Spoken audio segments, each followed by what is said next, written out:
where you are geographically. We've got a great show tonight.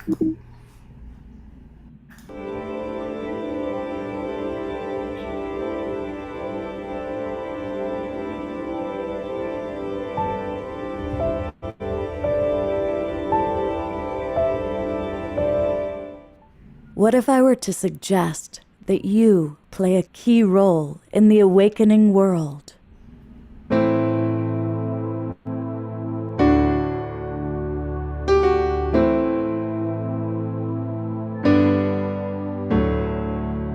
And that you are watching this because you have heard the call.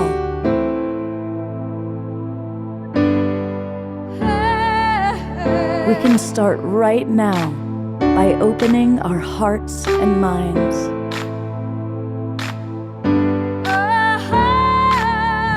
Welcome to the awakening world.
Greetings, everybody. I am Love Coach Scott Thomas, and welcome to the Friday night edition of The Awakening World. And this entire weekend, we are celebrating some of our favorite authors and some of our favorite musical artists. And tonight we've got one of each. Well, we actually have two musical artists because Omoshar, our house musician, is with us as well. But Matt Kahn, who is an author that has changed my life, and I know changed the lives or impacted the lives of so many of my friends, is with us tonight live. So we're going to get a chance to chat with Matt. And we also have a wonderful musical artist that we're introducing for the first time on The Awakening World, John Astin. And I should spotlight them as I talk about that. There's John, and of course, my wonderful co-host every Friday night, Trish Wright. And we're celebrating authors that we love. And before I go into a bigger introduction of John or Matt, I'm going to go to you, Trish, and ask you, who's an author that has impacted your life? And likewise, for all the people watching, and I should go ahead and extend a welcome to all of the people watching on Unify. I see we've got about 70 people on Unify right now. So let us know your favorite authors, where you are geographically, and then we are going to take questions for Matt and for John a little bit later on in the show. So, and I do see a lot of our regulars are here in the Zoom with us. Welcome. And you know, anybody who's watching on over 100 Facebook groups and pages, thank you, John and Summer Raymer from the Sign Network, who arranged that for us to go out over so many different Facebook groups and pages. Come on into our Zoom room. It's easy. Just go to globalpeacetribe.com and register. And you can come in for free, get all of our links with a promo code of New Friend. globalpeacetribe.com, New Friend. And I'll be checking the chat box. Looking forward to hearing from all of you. And now I'm going to go back to Trish and ask her about kind of authors that have impacted her life. And then we're going to meet Matt Kahn. Oh, gosh. Okay. Well, there's many of them. So the first one was a really funny book, and maybe Matt, maybe you all have heard this, but it was How to Be an Adult by David Rico, and it was 100 pages of the hardest work I've ever done. It took me a year to read 100 pages because I was like, ah! It just like totally floored me. Like, how healthy angler. I had no idea that was such a thing. But I'm really currently deeply touched by authors like Octavia Butler and Audre Lorde and bell hooks. These people are literally melting my brain and and touching me in my soul in ways that, like, in places of my the bone marrow of my soul. Like, is that even might not even make sense, but I mean, honestly, it's been some really powerful work over the last little bit.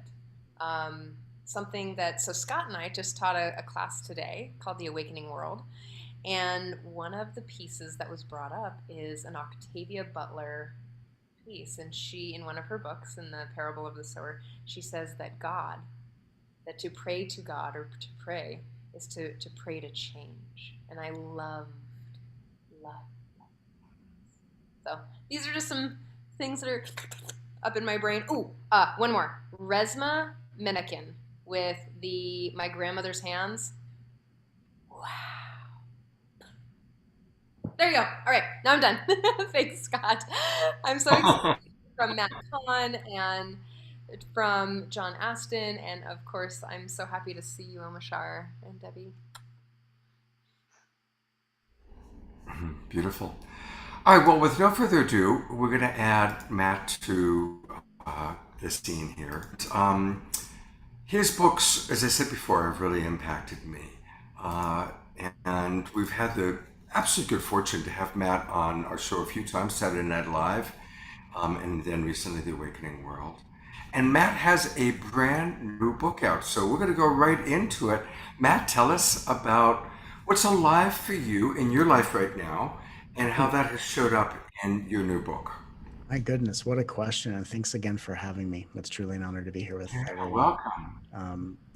What's up for me in my life is the last 3 years I've gone through a profound integration where there's a stage of awakening where, of course, you experience the cessation of ego. And a lot of people don't know or experience that the ego then goes through its own transformation process, and it's almost like it gets reborn as an expression of light, and then we have to integrate that reborn ego back into the system. And so for the last 3 years I've been going through a very profound experience of having that integration process in my awakening journey. And so for the last 3 years, the blending and integrating of the personal self and the spiritual self or transpersonal self has really brought me fully into my body. And for most of my life, I've had a very surreal, spiritual, energetic experience. And for one of the first times in my life, the greatest way that I describe that I feel is I feel real.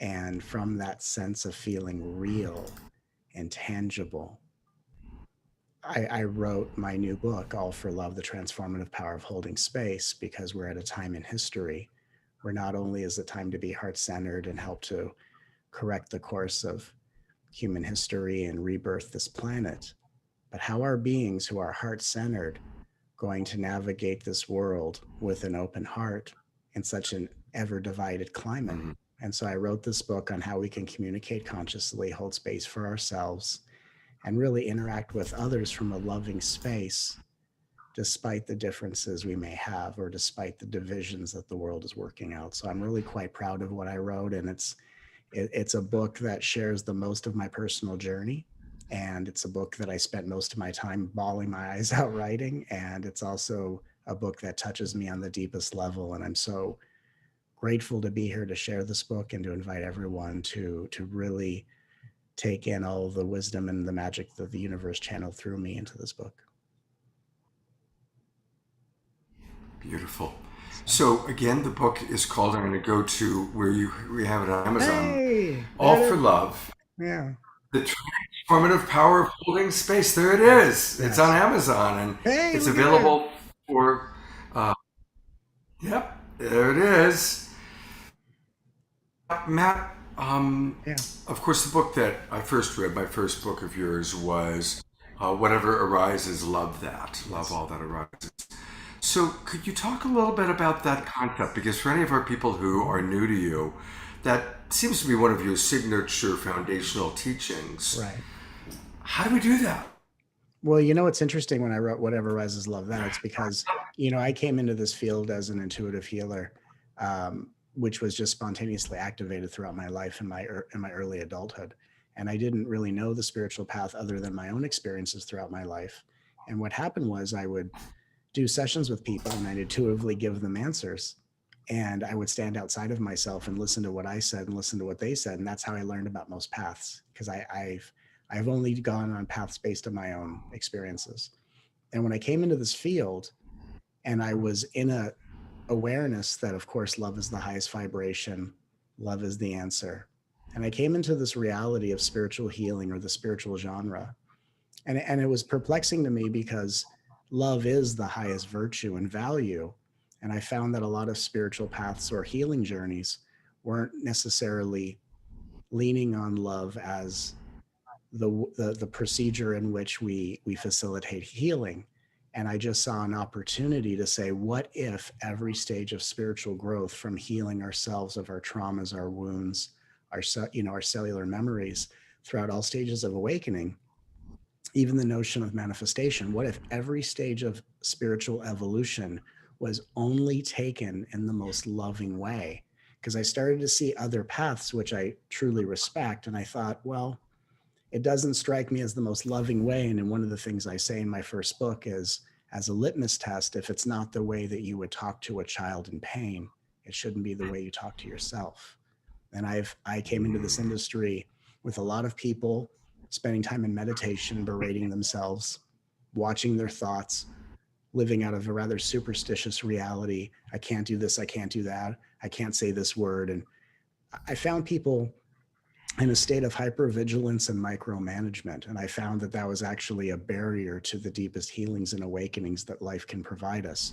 And through what I've channeled and the way I teach and facilitate healing, both in my presence and the energy I channel when I speak, I found that love, in the way in which I've been guided to teach it, making peace with the inner child, helping the inner child not be resentful and take off the mask of the shadow, and all these interesting archetypal things, I have found that when we bring more of a balance of feminine and masculine to the spiritual journey, and not just go about it in a traditionally overly masculine way, I find that we're actually creating the kind of human being that's capable of balancing the masculine and feminine on the planet, because of course it's the imbalance of the masculine and feminine that's created the imbalance on all levels. And we can say, you know, global warming, whatever it is. And so if we know that the feminine is coming back into prominence, then shouldn't that be where our spiritual journey begins? And so my contribution to this field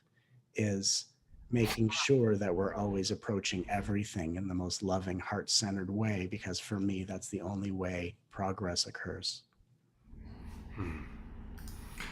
So let's do an example. Yeah. When you're coaching somebody, Yeah.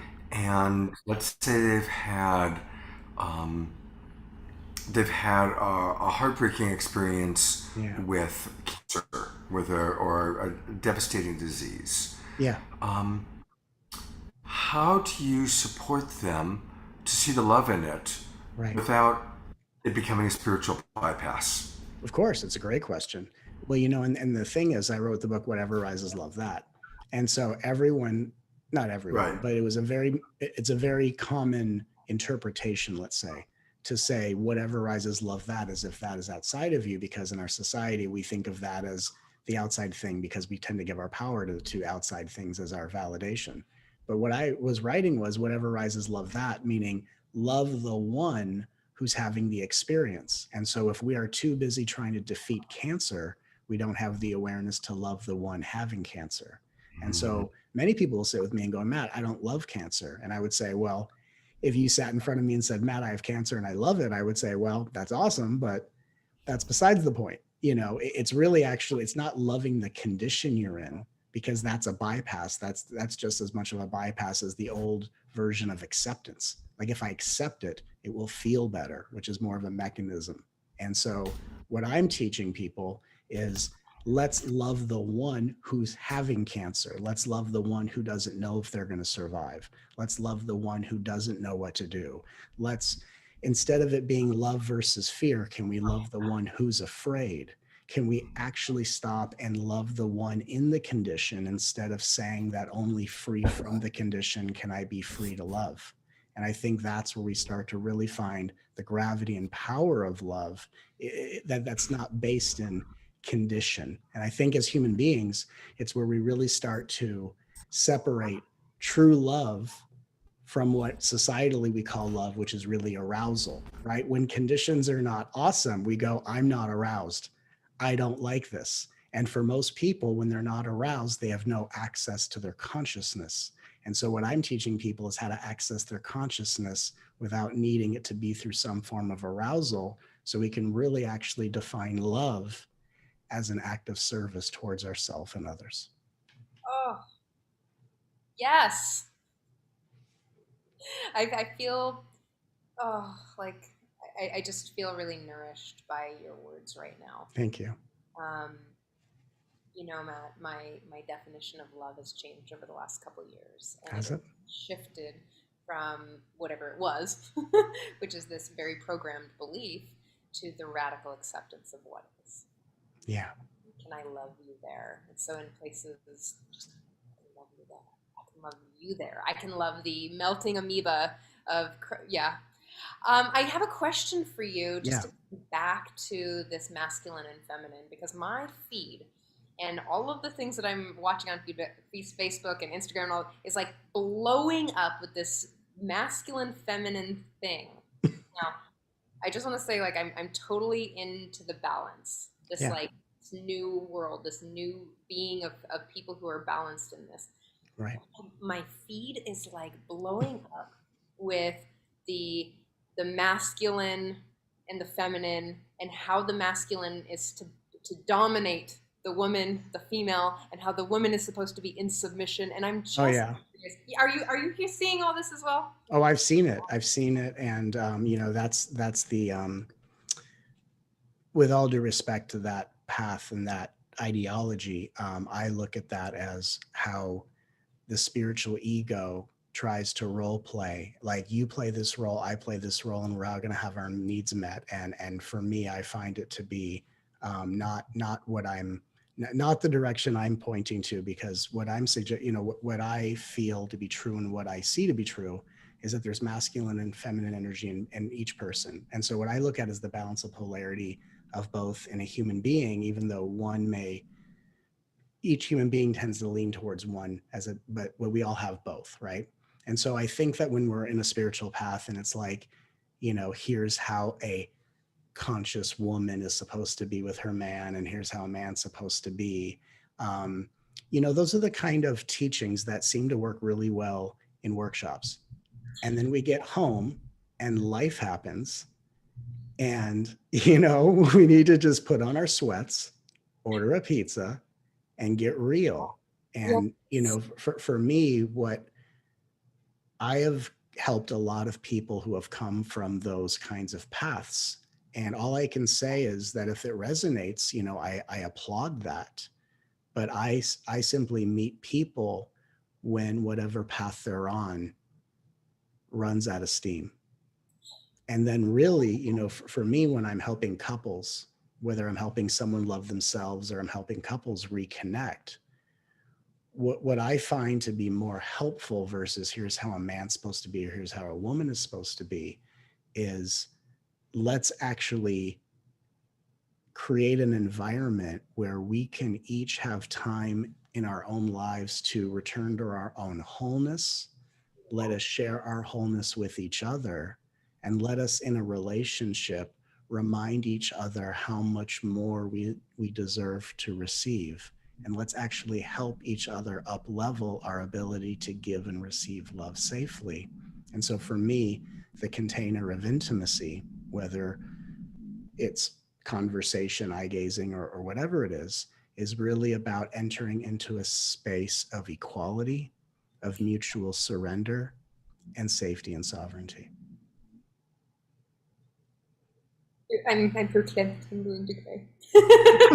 I mean, really though, it's well, and what's important here. I'm just going to be really just raw and honest with you all, is that I have a balance of masculine and feminine. I often run a little bit more masculine. Some of you have met my masculine, you know, in my masculine form when I wear my mustache, and you know, because it feels more connected to reality and society that we live in now, to actually play on this field rather than create this hierarchy of gender or race or whatever. And this is what I'm loving about how heart-centered, the sovereignty piece, the heart-centered piece, the love piece, like how do we come back to love and not play this like, well, I'm going to play this role so I can get my feedback from Matt.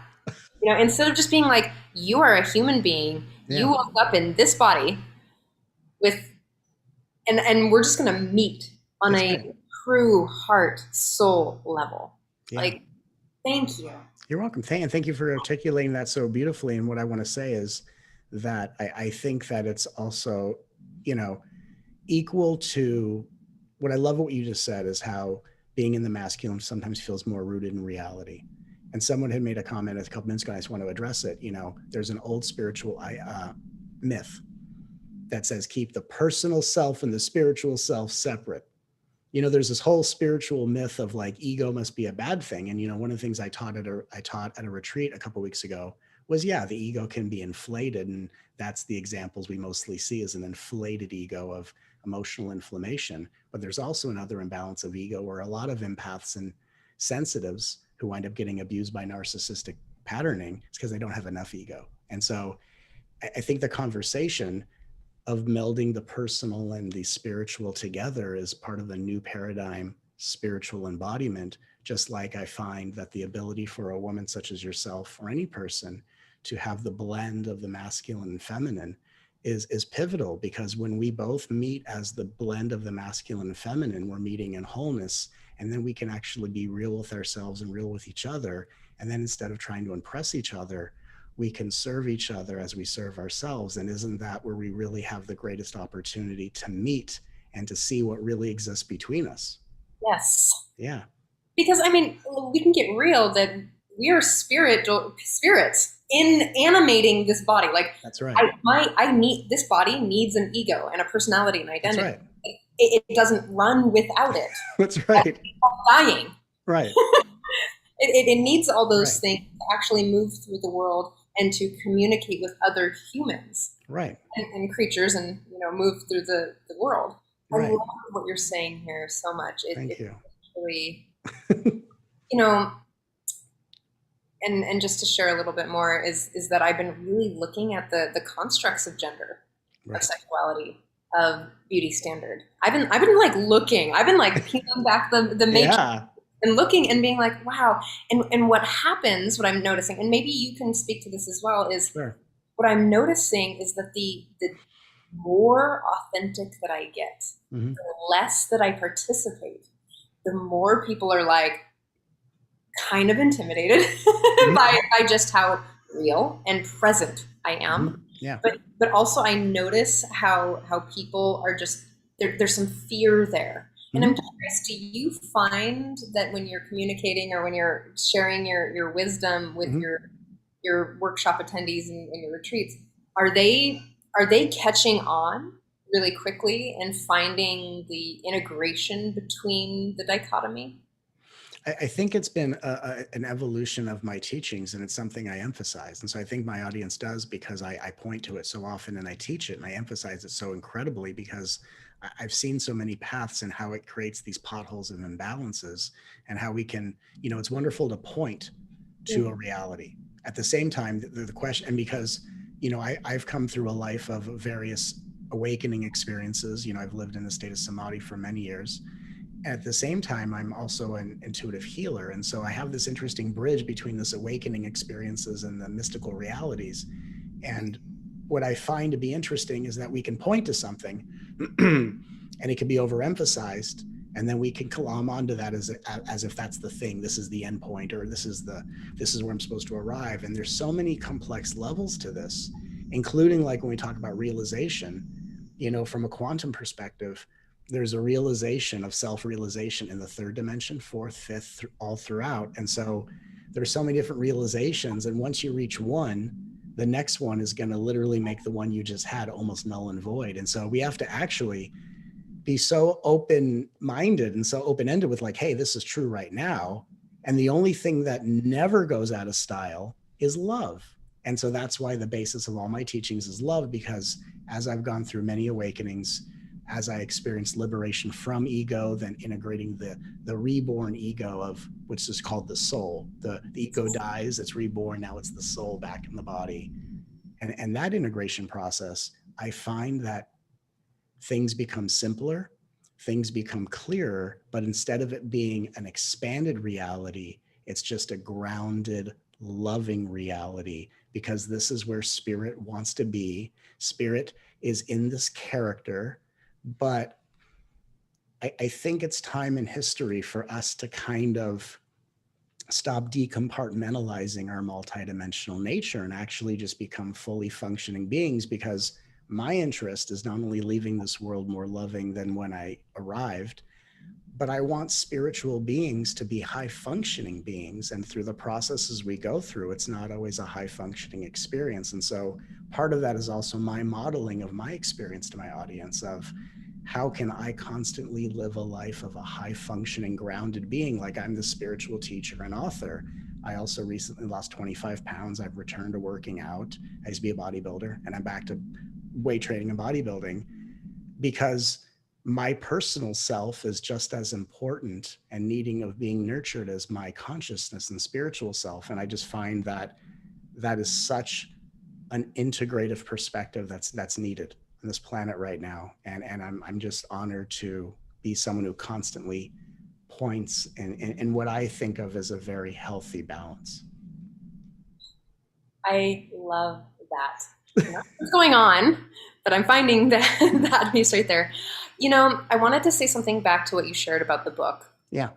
And what you shared about your personal experience. Yeah. So, what I'm noticing with working with a lot of my clients. What's that? Is this place of that men really have a hard time sharing their feelings. Yeah. And I think that you're modeling, you shared, you're like, I cried through the book, and I wrote all, like, your personal experience. I think that is incredibly crucial. Thank you. And critical for this time in our lives, like for the man, the masculine, to share the true, the unzip their shell and to be seen. And I think that modeling is so important. So thank you so much for that. Thank you. Well, I appreciate that. And I think it's very true. And I think that, the old school masculine wants to be the protector and the guard. And, I think that it's such a funny way where it subtly sends a message that a woman is helpless or not able to be sovereign in her own strength. And I think that, where did they learn that? I don't know, who made that up? Like, where did that come from? I mean, I can tell you. They didn't read whoever made it up didn't read the David Rico book. I can tell you that much. But which is a great book, by the way. As is one of the only books I've ever read when I was in college. I spent 2 months in college before I quit. And the only book I ever read was The Road Less Traveled by M. Scott Peck. So as my contribution to the authors we love, I want to give some love to M. Scott Peck, The Road Less Traveled, before I quit college.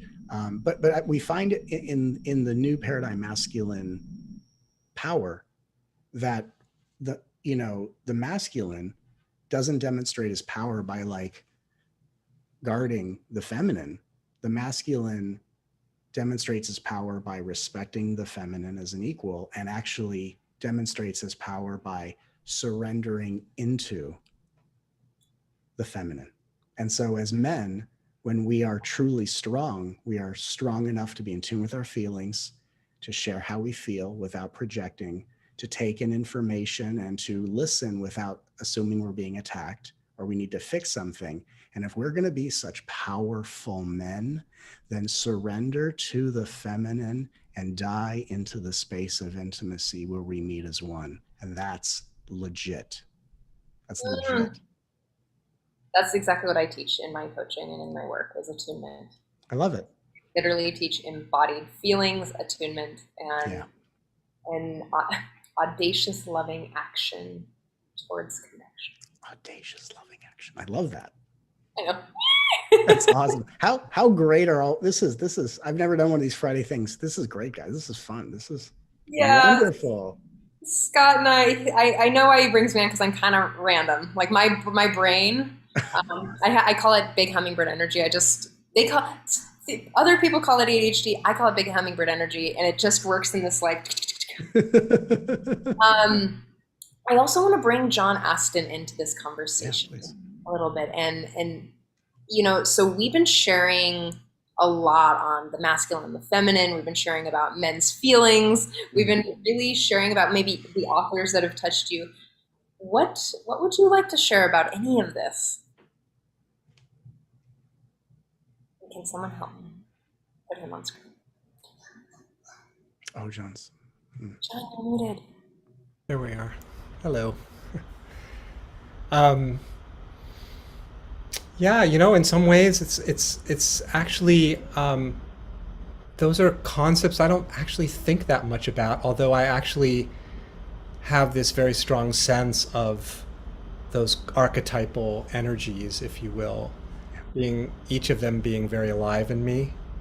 But I don't direct a lot of attention to necessarily exploring them or analyzing them, but just letting them express themselves as they seem naturally inclined to do in the course of my life. Yeah. Has there been anything shared between Matt or I that really touched you? Like something that you're like, ooh, I want to know more about, or something that landed in your heart, your soul, in that bone marrow of your soul, that place. Yeah. Well, the radical acceptance, the radical embrace of what's here it's the essence of what I share. It's the essence of the deepest understanding of life, is to see the absolute divinity of everything that's here, absolute divinity of everything. So that to me is what spirit is. That's to me what the nature of reality is that which includes everything and is everything. And as I listened to you, I heard a lot of that stream, a lot of that thread of that. And that's really what love is to me, is the absolute embrace of what is. Yeah. And if I may jump in and just offer this, because just intuitively wanting to compliment what John's saying and just right on this thread, because I can feel John, and I can feel the consciousness flowing through him, which is beautiful. What's interesting is for me, I've come back into my body, in integration, but, and I experience myself as the divine masculine, but in my true identity, or how do I experience myself? I actually don't experience myself as a masculine or a feminine. I experience myself as, I would say, pure consciousness, but even that is just too many words. Even that's just being nice. Yeah. I don't experience myself, or I could say my experience of myself is seen to be an experience, and what's seeing the experience is not an experience. I can say that. And so then as I integrate, I am able to be a masculine with my feminine wherever she may be in the world that I haven't met, right? And I'm not afraid to die into the intimacy with her, because my experience is I've died so many times on my spiritual path. I've died so many times that I've literally forgotten or lost the attachment to who's actually dying. And so what's interesting is, for me, I find this to be an integration of such a non-dual radical awakening that has happened to me, where I can actually play the role of a masculine in this beautiful Halloween costume of reality, but in my true essence, even though I emphasize love, my experience of myself is freedom, without just to give words. Yeah, and as you were saying too, yeah, to realize that radical transcendental freedom is not anything other than what we might also think of as our ordinary, everyday human life. Sure. There's no dichotomy there, which is what's so wondrous. Yeah, it's funny you say that, John. I described it, a stage of my life. I taught this once. I described it as I took. There was a period of my life where I had to scrub the stench of spirituality off of me. That's how I described it. Yeah, right? I had to scrub. Like if people look at my eyes, you could see. Okay, you could see if you could feel energy. Okay, but like even as an author, I get recognized on the street quite regularly, and it's a huge honor. If I'm on a plane, people recognize me. Sometimes I'm just an ordinary guy. I'm just the funny, polite guy who will ask you about your interest. And so for me, to parallel that, it's the same way of like, sometimes I'm someone and sometimes I'm no one. And for me, my experience is actually the same. And so I love what you just said. It's so funny. It is very funny. Yeah, to realize that what we think of as just my everyday, kind of same old, I'm doing my life, I'm living my life. Yeah. And then we hear in spiritual, teachings of, wow, there's this extraordinary, amazing reality, and I have to do X, Y, or Z to somehow, that it's something other than what you're currently experiencing. Right. And that's the fantasy. Sure. But actually what you're experiencing right now is this extraordinary reality. Right. This is it. Truly. The piece about the spiritual community, I understand that the scrubbing it off is that there is something that is not sacred. Right. And I'm always like, no, like it doesn't land in my brain, because I'm like, how could this not be sacred? How could like this pillow not be sacred? Right. It doesn't have the specific presence and reverence that I'm bringing to it. Yeah. In the moment, and that makes it more sacred. No, it is not. We are sacred beings. Yeah. Our laughter, our joy, our orgasms, our morning poos, that is sacred. Yeah. We're beautiful beings in this incarnate in this body. Sure. This is sacred. This connection, the juiciness, the tether of connection that we're sharing. I love that. I love that emphasis on devotion, because, there's how I look at it is there's two sides of the spiritual journey. So we make the prayer hands, but there's inquiry or contemplation or wisdom, and there's devotion. And when, a lot of spiritual paths has contemplation, self-inquiry, stuff like this. But without the devotion, it becomes too overly masculine and too stringent, too hard. And then, of course, if we have too much devotion, not enough wisdom, then we are impulsive, ungrounded, and irresponsible and such. And so I think, what I feel like, and I love that we're having this conversation, because I think we all contribute to it, especially John talking about ordinary awakening as a person with an extraordinary musical talent, which is, again, the wisdom coupled with the devotion. So I think it's a perfect example. And if we look at the world, and the world's going through a transition, the one thing we always need, and spirituality doesn't preclude this, in fact, spirituality needs this more than ever, is we need balance on this path. And I think the constant journey and the work that you're doing, Trish, and John, what your contributions is, we're all creating a sense of helping people even out and balance, because that's really the journey, is just a journey of ever refining balance. And there's just, trips, and there's overemphasis, and there's this is it, no, this is it, no, this is it, and all this kind of stuff. And, at the end of the day, what I find to be interesting is that there is this real calling to awaken that happens in every heart. But at the same time, sometimes it's easy to want to ditch your personal self when you don't like the character that you're embodying, and you don't like the self that you are. And so what I also like to contribute to this is that through love, I feel like love is helping to preserve the Dharma and the wisdom and couple it with devotion, so that it's not liberation that's really masquerading as self-hatred. Yes. So, Speaking of devotion. Yes.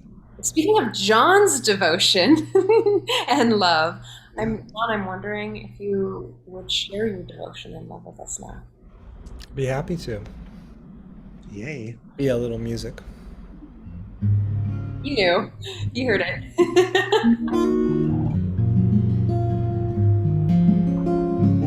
So a lot of what I'm sharing about in my own writings and teachings and music also is really discovering, as you were saying, that the absolute divinity of everything, the absolute, yeah, that's probably as good a word as any. And this song came out of a really funny experience I had. I was on the way actually to see a teacher of mine at the time, and I suddenly had this image come to me of a mouse being caught in a mouse trap. Not a mouse trap, but a maze, like the rat in the maze. And what gets the rat confused and they can't escape the maze is that everywhere they turn, they kind of see the same thing, right? So it gets confusing. And I had this feeling like I was a rat caught in the maze, and the maze that I was caught in was the maze of reality, the maze of God. And that everywhere I turned, I would always see the same thing, and I would always see the same reality, this absolute reality, this absolute divinity. So what I found was that I was actually stuck. I had no escape. I couldn't get away from reality. So it flipped everything upside down. It was like, rather than having to find reality, I realized I could never escape this divinity, because it was everything. And so that every single wave that arose was this exquisite, extraordinary ocean of existence.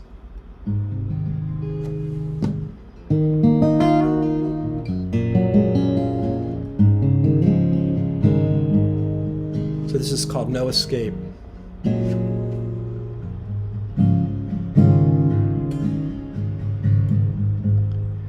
There is no escape from here. We are hopelessly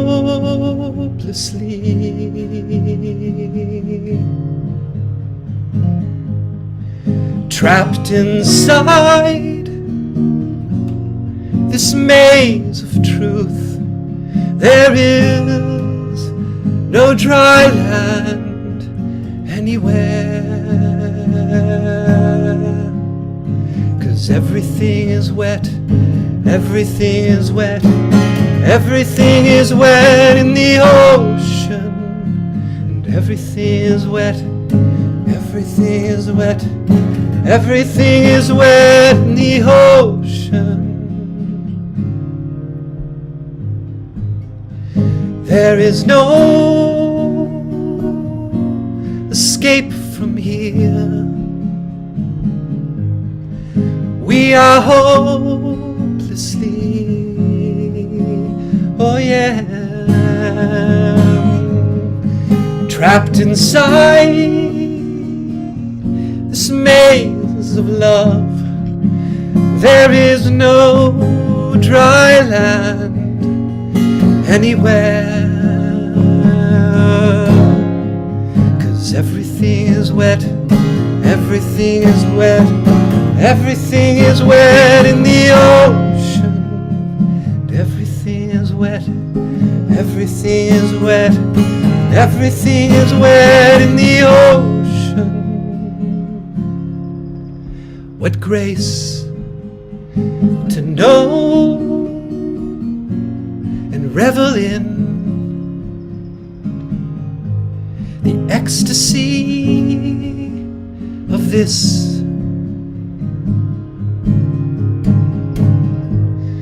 This sweet bondage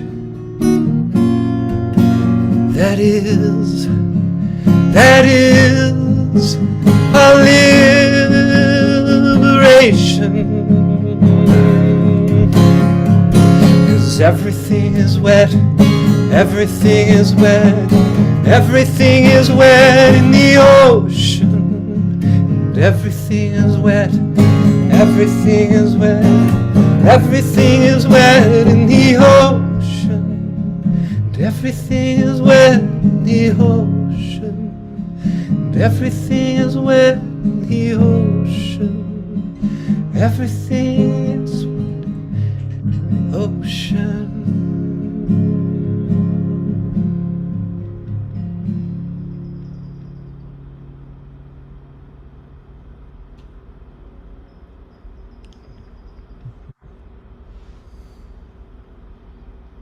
this conversation is, and this music and like position between these two and three, Scott, beautiful men, and it feels so. It feels like balm to my heart, to my it's part of it was really nourishing, like a soul superfood, if I might. Just in this moment, like it's so up for me. So thank you both for just being here and real and present and sharing so much of your gosh the core of your strength of love. That is thing. Thank you. Thank you. Thank you. It's an honor. It really is. And it's an honor to have this kind of conversation and this dialogue and this sharing, with all of us, the backdrop of John's music, Trish, you bringing your beautifully integrated, amazing spirit and just the beautiful share where we're all just kind of bringing different perspectives and aspects. And it's really like we're all attending this beautiful, delicious meal together, and we're all just bringing different dishes for this potluck, and we all get to sample each other's frequencies and consciousness, and and it's a beautiful thing. And it's a snapshot of what we can expect to experience our world to be like as we continue to do the work individually and collectively. And so I think we are demonstrating some really great hope and positive news for those watching and for the world. And I'm grateful to be a part of it. Yeah.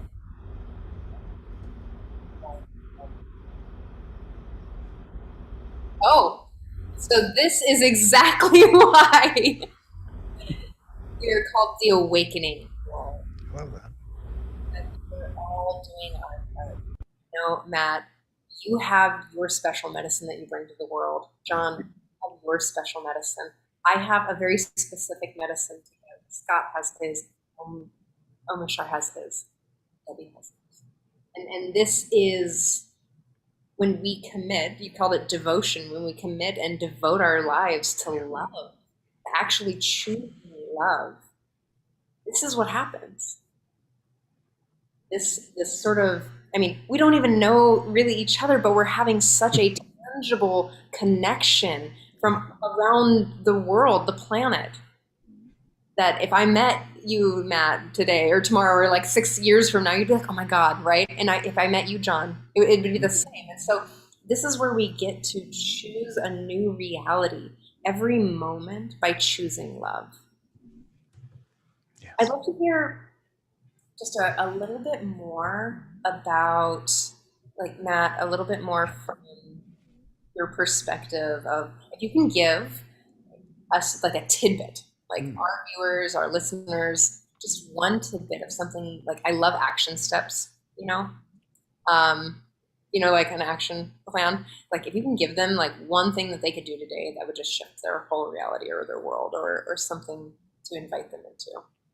I love that.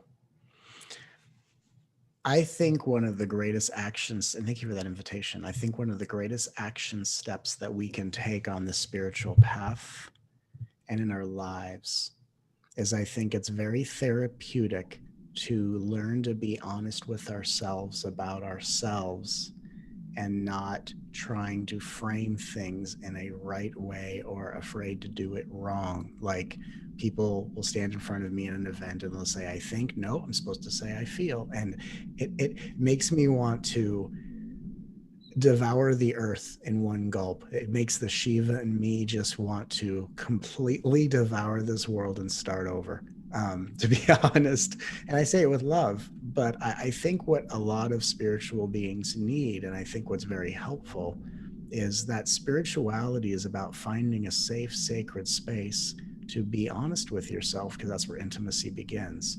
So I think that when we stop therapizing ourselves and we stop diagnosing ourselves, we stop labeling ourselves, and we start really like, how do I really feel?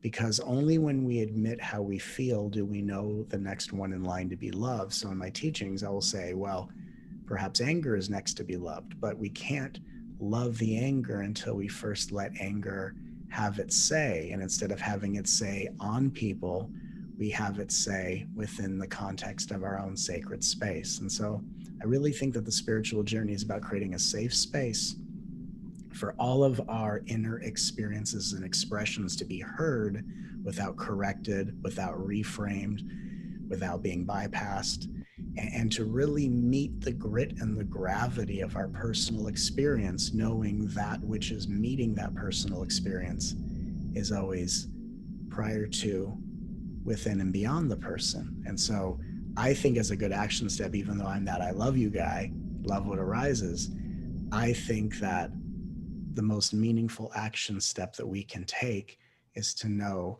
that it's safe to be honest, that if we say words that people will label as negative within ourselves, we're not going to manifest more of the same, and all this stuff that we can literally just wake up out of and just, if I can say this words, be fucking honest. Yes. The truth shall set us free. And I think there's a difference when you're honest with yourself versus projecting what we think is honesty onto other people. That's the difference. And so as a first step of really building a relationship with yourself, it's okay to admit how you feel. It's okay to be in a way that seems to break certain spiritual rules. And I think it's really, really key that we get to know ourselves on such a deep level, because how can we serve our own needs if we don't know ourselves that well? Yes. It's very gestalt of you. And how Scott would say it is that we're here to love. We're here to love ourselves first. Yes. And yeah, absolutely. I love it. Can I ask you a question? Just because we're having this, I've never had dialogue. Can I ask you a question? Sure. Oh, I would, because this is such a fascinating experience for me, and I'm totally loving this. What do, in your integration, which I think is so amazing, and I love the demonstration of how you're integrating it. Hey, and look, hey, it's Scott too. Hey, what do you find is the current edge you are currently traversing? Wow, good question. So, I'll share a little bit of how I got here. Okay. I've been doing deep decolonization work. I've been doing I can't use the term decolonization because I'm not a colonized human, though I'm deconstructing whiteness and these layers of social construct on such a, my reality is a little melty over here. Yeah, it's all right. To filter through the matrix of oppression or the matrices of harm is, Scott can probably attune to be like, wow, there's lots of movement here. So what I'm literally pushing my edge right now is the place where my true authentic raw expression is often off-putting because it's so present and real that it can, again, so it's like it can be off-putting, intimidating, and then there's how do I want to be authentic, and there's a social program that's still running. So we'll call beauty standard for one. I know that if I want to just dress like a man all the time, that the way that I'm met in the world is actually significantly harder than the privileges that I have. So that is an edge that I'm finding where to be authentic. Well, not where to be authentic, but how to play in the realm, how to not be so and actually again with the rest of the world. Right. So that's the edge that I play with. That's the edge that's sometimes really challenging for me, because don't we all want belonging and acceptance and love?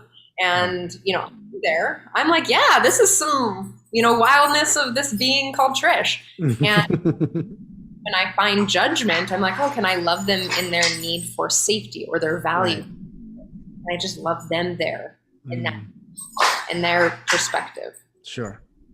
There you go. I love that. And that's great. It's interesting because I had never heard the term decolonization. And so it's lovely to learn about things and different ways of approaching nuances in this journey. And I think that's I love the, the edge of how authenticity ebbs and flows. One of the ways that I personally experienced what I feel like you're referring to is when I went through a series of awakenings in my life. I did a teaching called "There's Only One Face."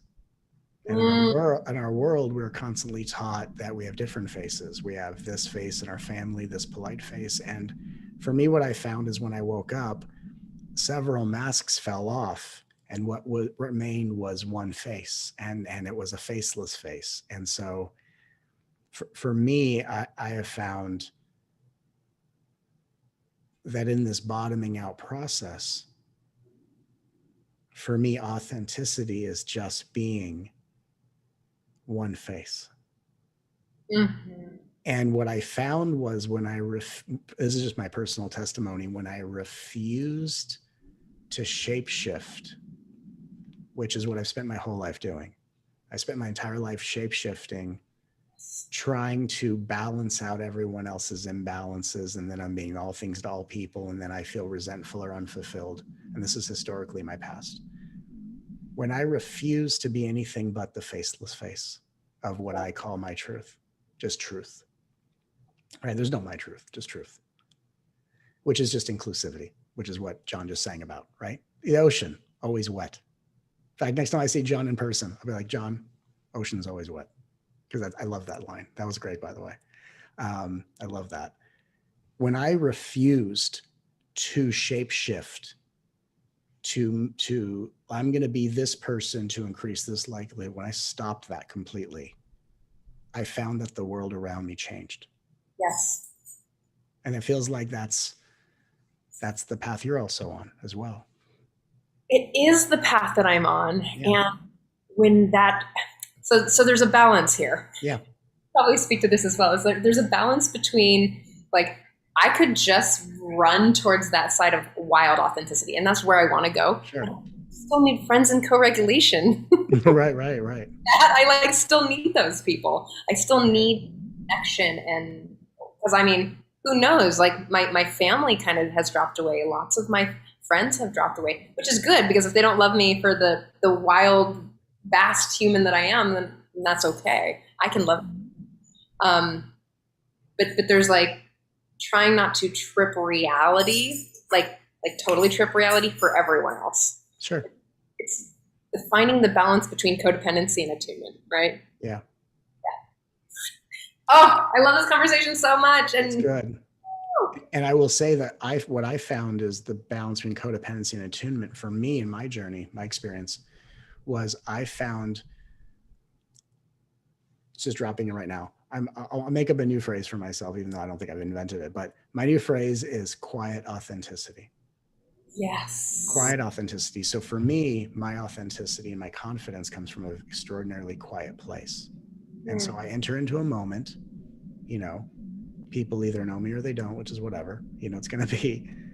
And I enter in a very quiet space, an incredibly quiet space. And from the quiet space, I am equally authentic to my experience, nor am I pulling or poking at anyone else's construct of reality, right? And I'm just entering in as a complement, even though that doesn't mean that someone else's reality I have to take on as a way of creating some form of agreement to keep the peace. And so for me, the phrase quiet authenticity, which is something that just kind of spontaneously arose within myself over many years,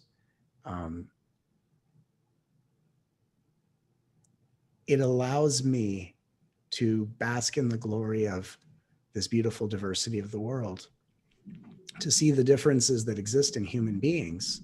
And if I meet someone on the plane and they go, well, I'll tell you a funny little story. This is actually true. I was on a plane, and half my stories are on a plane because I spend a lot of times on planes. And I was on a plane and I was talking to someone, And they said, what do you do for a living? I said, oh, I'm a spiritual teacher. And they said, oh, spirituality, I think that's a bunch of BS. And I looked at them and I laughed and I said, I know, right? Right? And they said, what kind of teacher are you? And I said, a funny one. Because that doesn't, like, I'm just here to be a part of the conversation, but like, is that supposed to change my reality? Like, that's just someone telling me their experience that probably historically comes from religion or something else. And I'm there to hold space for the healing that's occurring in them. But it's very interesting when we all can have independent realities. And what I talk about in my new book, All for Love, is the radical approach of we don't have to find common ground in order to connect. What we just need is to be interested in other people's passions without getting tripped up in their passion is different than my passion. And if they're for something I'm against, and all this stuff that we do, because, you know, on the collective level right now, if we look at the collective ascension, what is humanity working out huge right now? Righteousness. Mm-hmm. Righteousness of like, this is what's right, that's what's wrong, what side are you on, and all this division. And as I talk a lot about this formula I created of absorption foreshadows transcendence. So we have to be absorbed in righteousness as a foreshadowing of transcending it. And so the world is just, we're moving our way through this righteousness. It's very deep, it's very heavy. Spiritual righteousness can be very heavy. And I find that when we find quiet authenticity, we can honor someone's passion. Someone can be passionate about something we may not be passionate about. They may like something we dislike, but what would it be like if we can actually just celebrate what someone else finds meaning in, even if we don't ourselves find meaning in that? And I find that to be a very beautiful way of communicating. So. Oh, thank you for that. That was actually a very, very helpful. Thank you. I heard what you were saying to me. My pleasure. Well, just dropping in, you know, whatever. I don't. No, I heard it. Like, it was a good nugget that just like in my DNA. It's awesome. Well, you guys, God, what a great gathering of souls, and even also, you know, the participants on this call who are watching this, whether live or on replay, you know, the consciousness and the energy of those who are gathering with us are also contributing to all that we are creating together. So we are literally all together creating this energy field of harmony, and all of us have the right to feel and to take in the beautiful success of what this moment is creating, and what human consciousness is capable of expressing, and something that I think is really beautiful to share. In my background, throughout my life, I've had a lot of mystical experiences, you know, a lot of memories of, look, I don't know where I'm from, but I know I'm not from here, that kind of thing, you know? Like, if I saw a ship land, I'd be like, is that my uncle? Is that Steve? Pete? Am I late to the barbecue? But what I think is interesting is that we all know that there are beings from other civilizations. A lot of us come from different solar systems and planets. And a lot of these places have such high levels of technology. But what's the one thing the Earth plane has that those other beings don't, which is so fascinating? We have a sense of individual self, and we have emotions and a nervous system. Yes. This makes this planet such an advanced exploration for these higher dimensional beings that have technology that we can't even conceive of. And their fascination is, what's it like to feel and to process, and then to grow and cognize and become better and expanded as a result, and to do it in a vacuum of time. Like, we are the artist community of the solar system. This is the most badass place to live, honestly. And I'm just glad we're all here together. I call it like a theme park. It's like Disneyland. It's like spiritual Disneyland. You're like, oh, I'm just going to go. We're going to come down to this planet and go for the ride. And sometimes it's like gross. And sometimes it smells bad. And sometimes it's like, woo!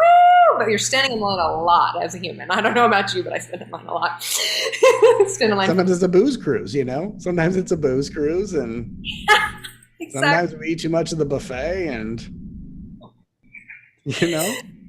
Exactly. And ultimately, we're here to learn to love. Starting with Ultimately. that's every single person. That's their Yes. Well said. Aw. Oh, that's so. You guys are so cute. Oh, you did? I did right before you got in here.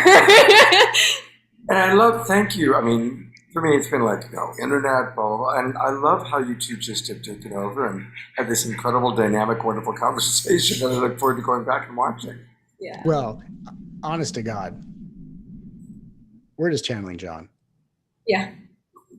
This is John's just sitting there and just channeling this vibe, and we're just but honestly, and I say this with love, it's been such a beautiful connection. What a cute dog. It's such a beautiful connection for me to just kind of, we're all people in this field and we're all doing incredible work. And I think what's amazing in the new paradigm, and something that I'm really a part of promoting, and I think is awesome, is that even though I play a certain role, I meet people as equals, and it's very important to me to do this. And so tonight, participants, whatever role we play, we are all meeting as equals and equally co-creating the space together. And I think that when we start to see and meet as equals, we start to really feel the ripeness and tangibility of what we are consciously creating, which is literally love in tangible form. And, I bow to John, I bow to Trish, and to all of us, all of us on this call. It's a beautiful thing when we can demonstrate our level of consciousness by our ability to connect and cooperate. And what a beautiful model for the world.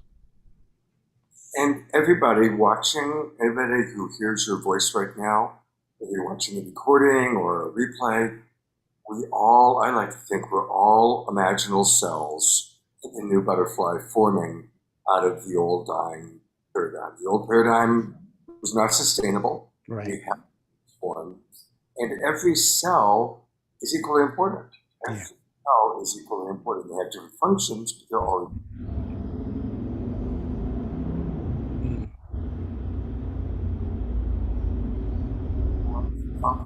love. I do want to give John, I know that John did a song and spoke, but I do want to give John a minute here. And by way of introduction, I've never met John before, but one of my best friends is Jonathan Robinson. Jonathan, at the end of the show tomorrow, is reading 14 books. Jonathan's got my favorite artist is John Astin. This guy is amazing. They played John's music for me, and I said, well, we've got to get him on the show. So, John, that's how I met you, was through Jonathan. Sweet. What's it out for you in the dialogue and the conversation so far?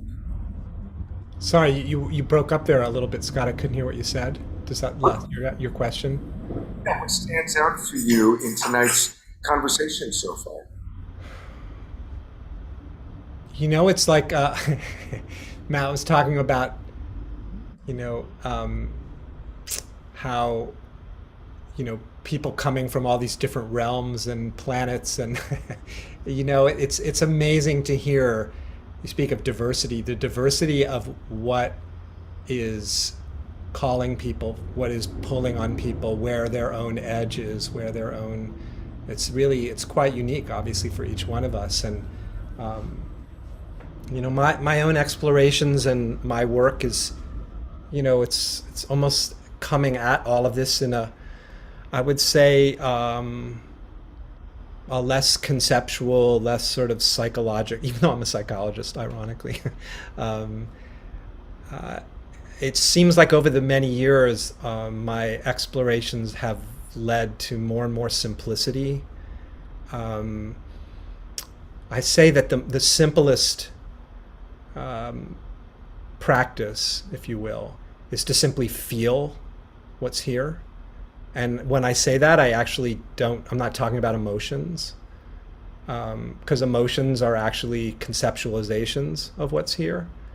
That what we're actually feeling is absolutely so radically beyond what we imagine it to be. And what the interpreting mind is telling us is actually going on here is actually not what's going on here, not even close. And that the more I just feel the presence of what's here,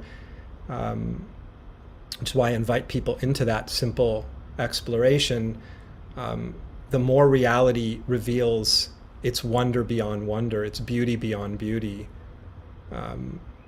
I opened my last book with the famous Shakespeare quote, there are greater things than are dreamt of in your philosophy, Horatio. That this is much, much, much, much more. It's much richer. It's much more extraordinary. It's much more alive. It's much more luminous than we often imagine it is. And even the simplest, most, as I was saying earlier, most seemingly ordinary, mundane of experiences are just shockingly alive and awake and luminous. And it's funny because people will hear something like that and imagine, oh, well, but I must be seeing something different because I'm not seeing that luminosity somehow. But actually, that's exactly what you're looking at, is the luminosity. Like, how much more luminous do you want it to be? It's absolutely so lit up. And it's a funny thing, over these many years too, of the different practices I've engaged in and even taught. It's sort of like, in a certain way, spiritual practice, I say, is a bit like going out on a bright sunny day. The sun is shining brilliantly, and we light a match to try to make the light brighter. And that's how bright this reality is, how absolutely awake this world is. And yeah, it's quite something. I always say, go, whatever it is you're seeking, whatever it is you're looking for, the openness, the love you were speaking of earlier, the sense of inseparability of everything, go to the master, go to life itself, because life itself will show you that is exactly the way it is. It is absolutely wide open without any borders or boundaries. It is absolutely inclusive of everything. So it's not anything we need to do. It's already what's happening. It's already what's shining. It's already what's exploding forth as every instant of life. So that's pretty good news. The great good news, indeed. So, yeah.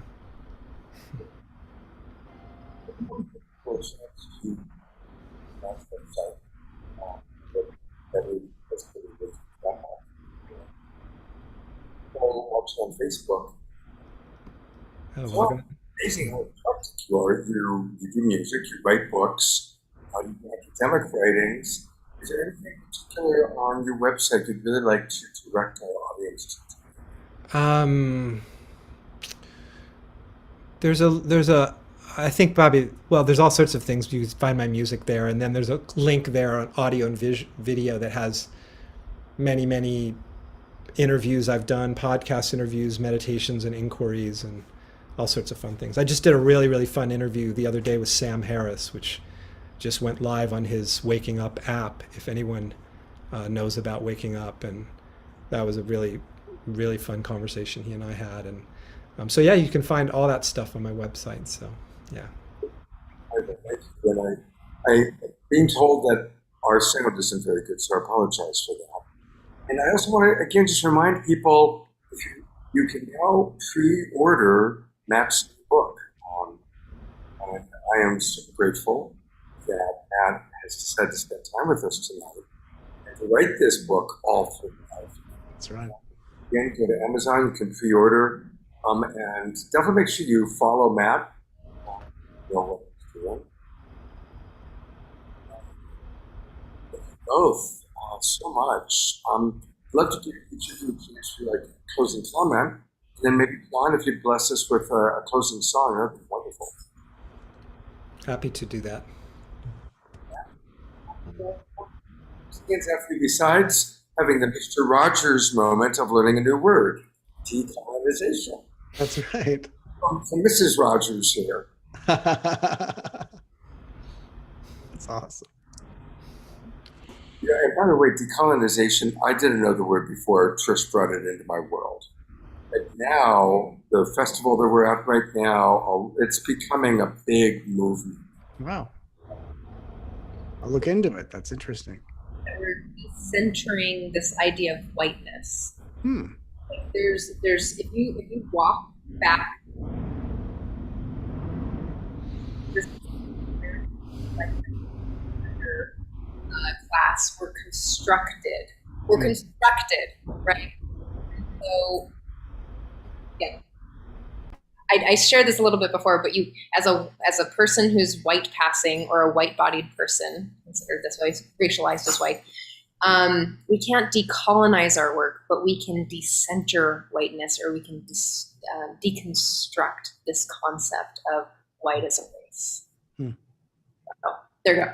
Just my 2 cents. But yeah, it was really amazing because we're looking to bring everybody into attunement. We're bringing everyone into this balanced place with everyone. Now, you'd probably really love it here. Soul play. We are playing with our souls. Soul to soul. How's the food? That's what I want to know. How's the food? Amazing. No barbecue. No barbecue. Oh, that's all right. But that's good because that's what gets me places. You want me to go there? Tell me about the food. They had mango sticky rice last night. Done. I'm there. Uh-oh. That's how easy it is. We just have to feed you? Yes. Now I know. Now you know. It's a secret of all secrets. My finger doesn't point at the moon. It points to lunch and dinner. And I'm just kidding. But I'm a big foodie, and actually cooking is a big art form for me, aside from writing and teaching. And so, and I just want to, again, be excited to hear John's closing song, and just want to say thank you to everyone. It's been such an incredible experience. So Matt, always such a joy. Thank you, sir. For being in our world and sharing wisdom and doing it with so much humor, so much fun, so much. Thank you so much, Matt. Pleasure to meet you. Well, we're going to turn it over to you, John. Spotlight. In the spirit of Matt's theme of love, I thought I'd share the song called Fall in Love with Now.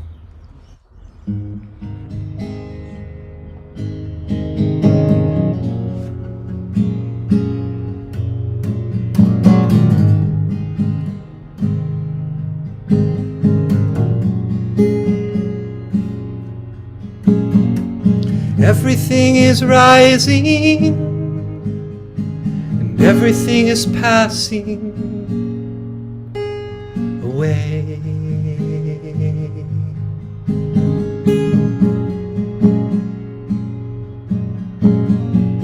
Everything is changing, and nothing remains.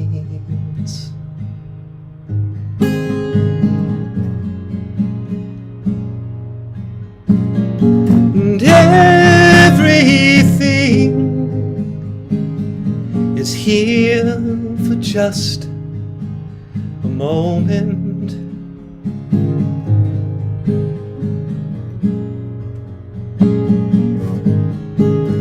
So why do we insist that it remain?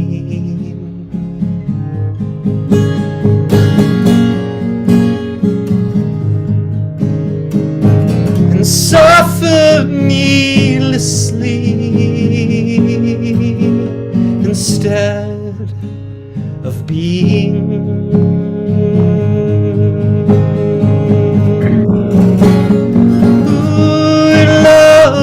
Now,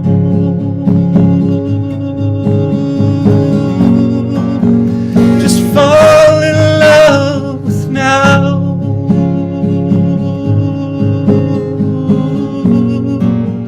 Just fall in love with now. Ooh, just fall in love with now.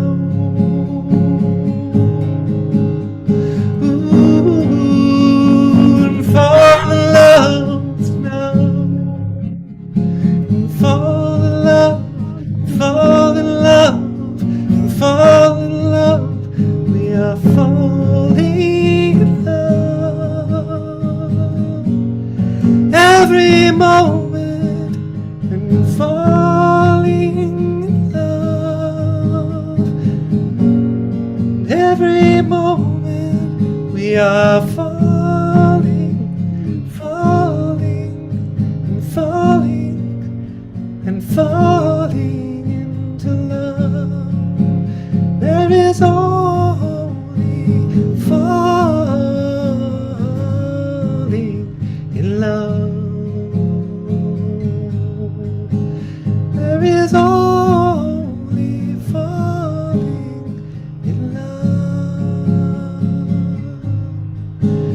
is only falling in love.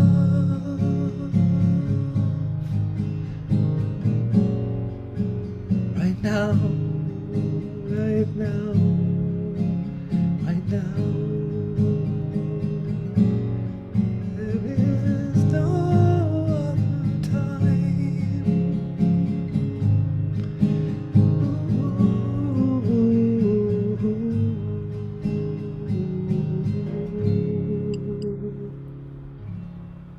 Oh, beautiful.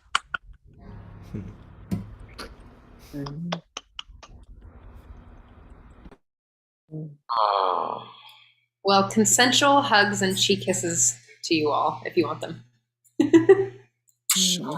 Love how dropped in you were as you sing that song. You were imbibing it so incredibly. It's just beautiful to watch. Honestly, especially a man drop into the vibration of love so beautifully as you sing it. My God, thank you. What a modeling. A beautiful modeling. These are beautifully modeling, feeling. And women, we've got Debbie Johnston, and Oh, yeah. Debbie's there too. Oh. Thank you. Well, a reminder that this is the first night of our weekend. Every weekend we pick a topic, and this weekend it's authors that we love. I want to acknowledge a lot of people that put in the chat box, both in the Facebook pages and in our Zoom room, some of their favorite authors. And I saw Richard Bach and Jonathan Livingston Seagull in there, and Seth Speaks. Oh, I didn't see that. That were really important to me, and somebody else mentioned them. And we've got wonderful authors tomorrow night, Saturday night. We've got Katherine Woodward Thomas. We've got my buddy Jonathan. Oh. We've got Courtney Maum. And we've got a few other wonderful authors joining us tomorrow. And then on Sunday, we're going to go deep. One of my favorite authors, one of my favorite human beings, Andrew Harvey. I love Andrew. And Josie Ann, wonderful doctor, sexologist, is going to be with us with her book. She's great. So, and we have music as always. Tomorrow, Kristin Hoffmann is my co-host tomorrow night, and she's going to play. And then we've got Nina Gray, who's recorded a special song just for us, honoring it's Gay Pride Month. And it's a beautiful song she wrote just for the Awakening World. It's going to make its premiere tomorrow night. Right, tomorrow night? Tomorrow night. So do join us tomorrow, everybody. Thank you so much. Thank you again. I'm going to go to gallery view so we can see everybody. Thank you, Matt. Thank you, John. Thank you, Debbie. Thank you, Matt. Thank you, John. Thank you, Debbie. Thank you, Scott. Thank you, Trish. Trish, who jumped in beautifully, amazingly.